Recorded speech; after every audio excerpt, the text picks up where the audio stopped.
It's my name, Justin Johnson, though. Justin Johnson. Hello, ladies and gentlemen.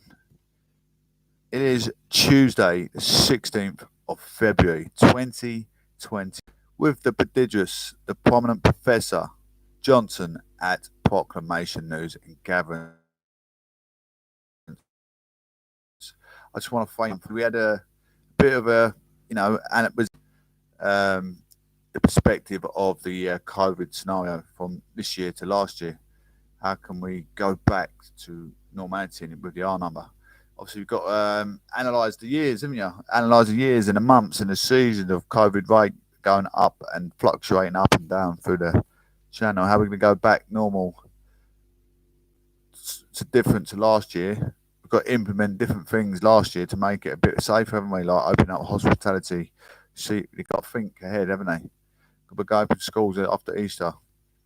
Need to think ahead to how can we go back to normal.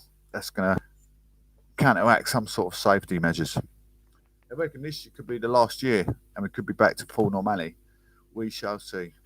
It might be just a case of we've either got to live with COVID or we haven't. But we shall see what's in store in the next few months. I think we're going to be lifting restrictions by possibly the end of next week. I don't know. We shall see. See what happens. See what's in store.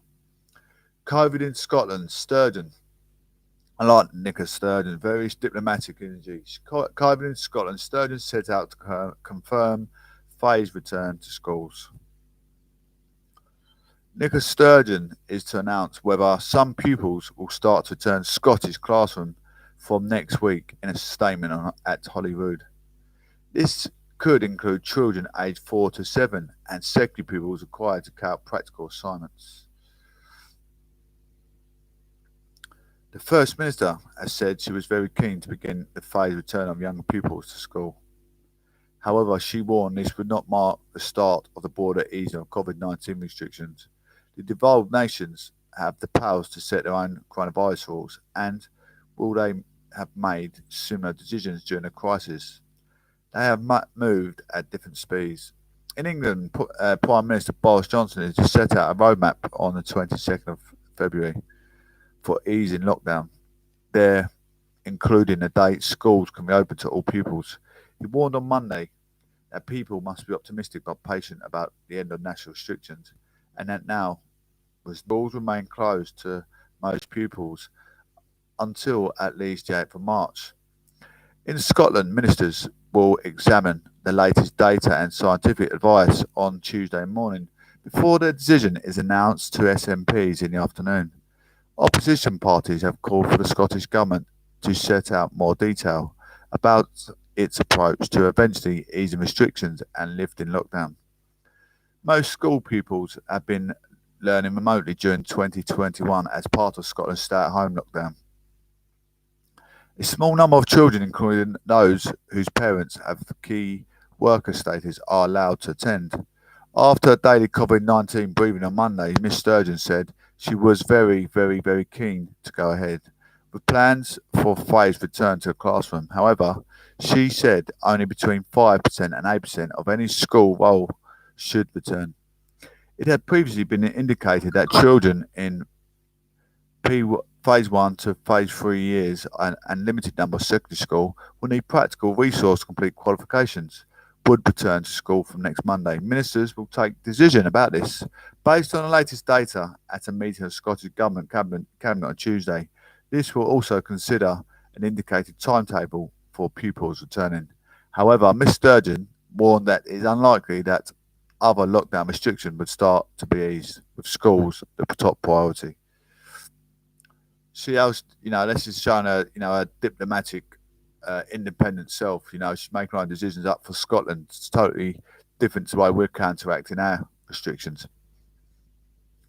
She said what is really important is that not seen as a trigger for people who are currently able to work from home to go back to work, or parents decide to meet up with each other more. What was often the risk factor around schools is not the transmission inside schools. It is all the activity that takes place around schools. The First Minister also said there would be trade-offs over the coming months as the country eases out of lockdown, with schools and care home visiting The kind of things we focus on first as we try to get things back to normal. MSPs have the chance to question Mr. Sturgeon following the statement, with opposition leaders pressing for more details on the government's future plans. I mean, let's look at how this could counteract. So Nicola Sturgeon's, it's trial and error, isn't it? Trial and error, but you trial and error with children. Obviously, children are they're a bit more immune to getting over. They're young, aren't they? They can fight off with their immune system pretty strong at a young age. They're a bit more active than older people. They got a bit more chance of spreading the virus around the school and then taking it home to their parents.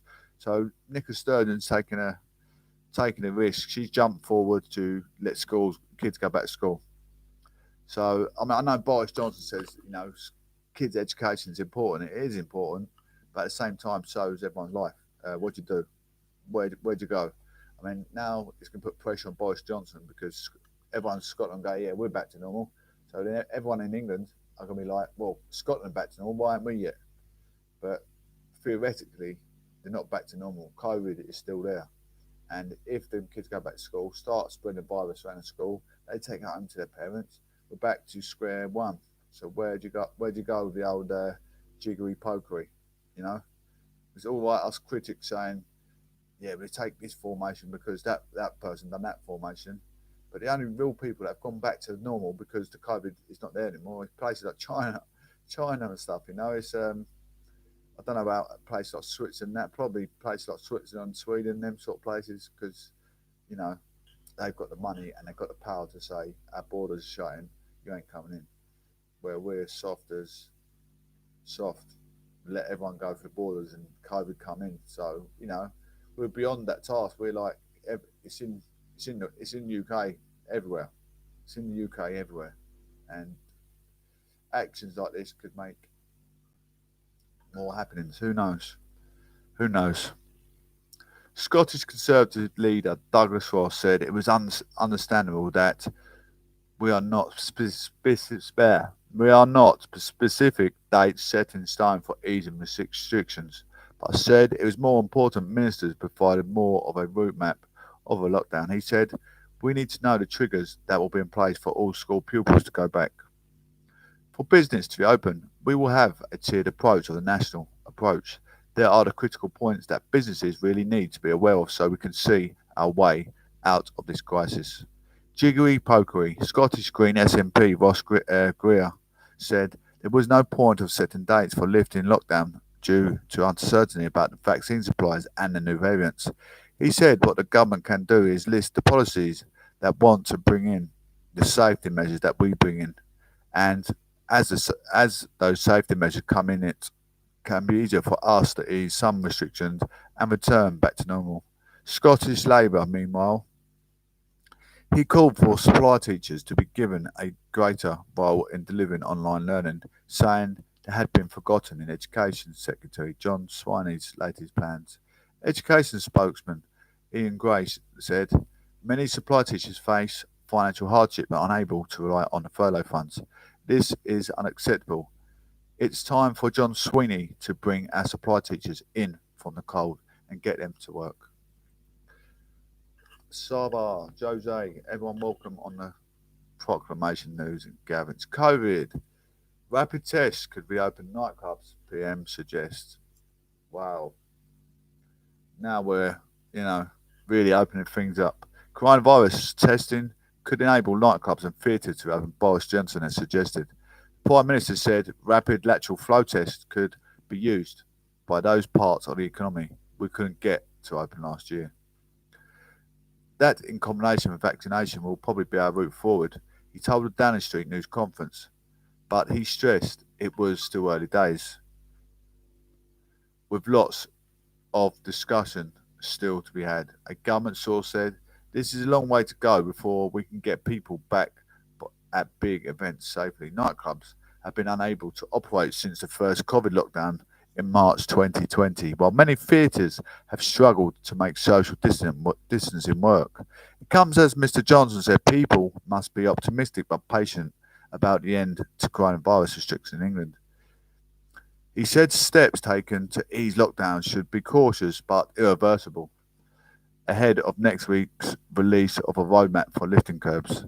Vaccines Minister Nadeem Sahawi said the government favoured testing over vaccine passports as a means to reopen the economy, since it's not yet clear whether a vaccinated individual can transmit the virus. Mr. Sahawi described the preliminary evidence of the effect of vaccine coronavirus transmissions as really encouraging, but told the BBC the full data will not be available for weeks. We have a couple of very large scale studies related to giving us a better data on the vaccines. Mr. Sahawi, what name, told BBC Radio for today's programme. We should be able to see really good data in the next few weeks for those studies. Michael Kill, the boss of the Nighttime Industry Association, said administrating rapid tests would not be straightforward, even if it was the way venues such as nightclubs were allowed to reopen.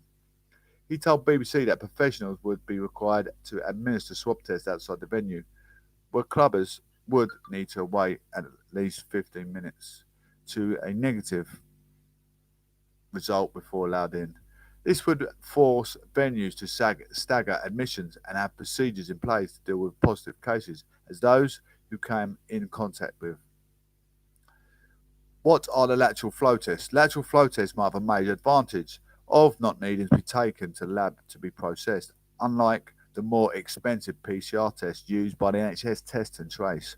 They work by dipping a nose throat swab in special solution and they dropping that fluid onto a plastic stick, a bit like a pregnancy test. During a testing pilot in Liverpool, the device is picking up 2/3 of the most infectious cases, but the study found the devices only picked up 40% of all cases, fewer than expected.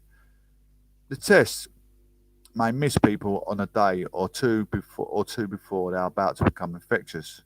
I mean, do you think it's a bit early to be even contemplating lifting these kind of things? I mean, last year we couldn't open nightclubs, we couldn't open theatres, but this year they're on about opening nightclubs, theatres with a testing trace system on the way in. Do you think it's relevant?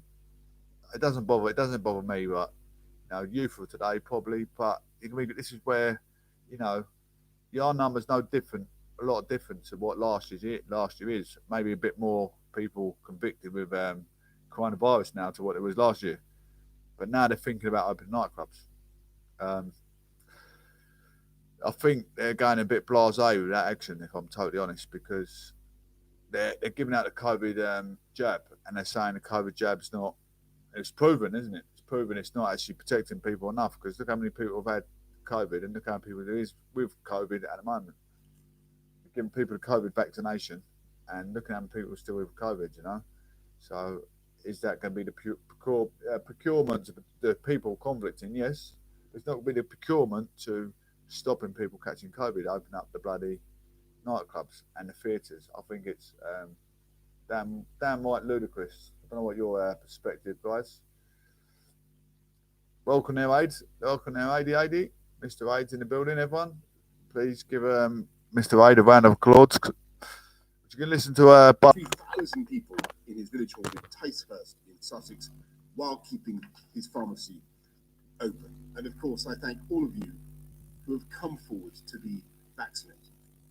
This is an unprecedented national achievement, but it's no moment to relax. And in fact, it's the moment to accelerate, because the threat from this virus remains very real. Yes, it's true. We've vaccinated more than 90% of those aged over 70. But don't forget, with COVID, are under 70. And although the vaccination program is going well, we still don't have enough data about the exact effectiveness of the vaccine, the spread of infection. We have some interesting straws in the wind, we have grounds for confidence, but the vaccinations have only been running for a matter of weeks. And while we're learning the whole time, we don't have all the hard facts that we need. And the level of infection remains very high, with still more people today, a very important statistic, admissions running at 1,600 a day. So we have to keep our foot to the floor. And I can tell you that today the next million letters are landing on people's mats right now, offering appointments to the over 65s. And we're also contacting all those aged between 16 and 64 with underlying health conditions, as well as health carers. And if we can keep this pace up, and if we can keep supplies to everyone in the first 9 priority groups, including everyone over 50 by the end of April. And at the same time, we will be giving second doses to millions of the most vulnerable within 12 weeks of the first. So this moment is a huge step forward, but it's only a first step. And while it shows what the country can do, we must be both optimistic, but also patient. And next week, I'll be setting out a roadmap, saying as much as we possibly can about the route to normality, even though some things are very uncertain. Because we want this lockdown to be the last. And we want progress to be cautious, but irreversible. So please continue to stay at home, protect the NHS, and save lives. Thank you very much. I'm now going to ask Chris to do the slides. Thank you, Prime Minister. First slide, please.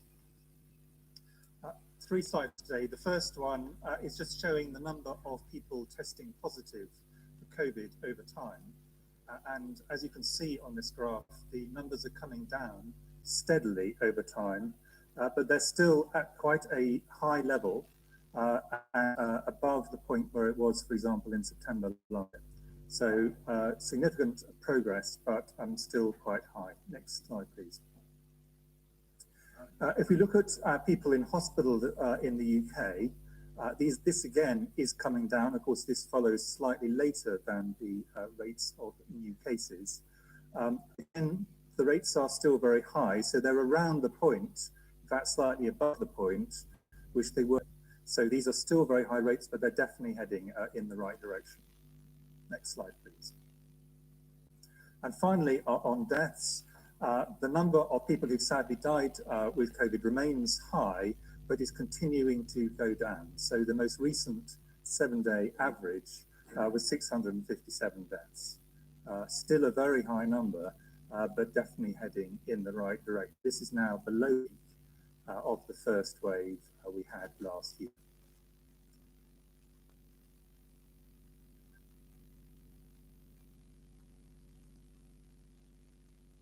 Bet you can't.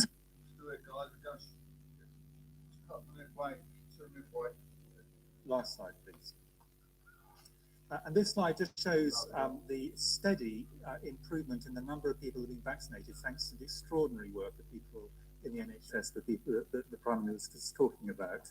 I'd like to add, as everyone would, huge thanks to the doctors, nurses, volunteers, and administrative people who are making this happen. It is an extraordinary achievement. Now, I wanted just finally to say how the protection from vaccination will build, because it doesn't all happen in one go.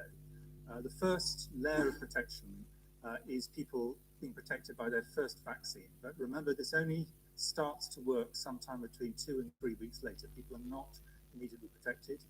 Then people will have a second vaccine, and that will strengthen the level of protection and also make it more long-lasting. So it is absolutely essential that when people are asked to go back for their second vaccine, they do so.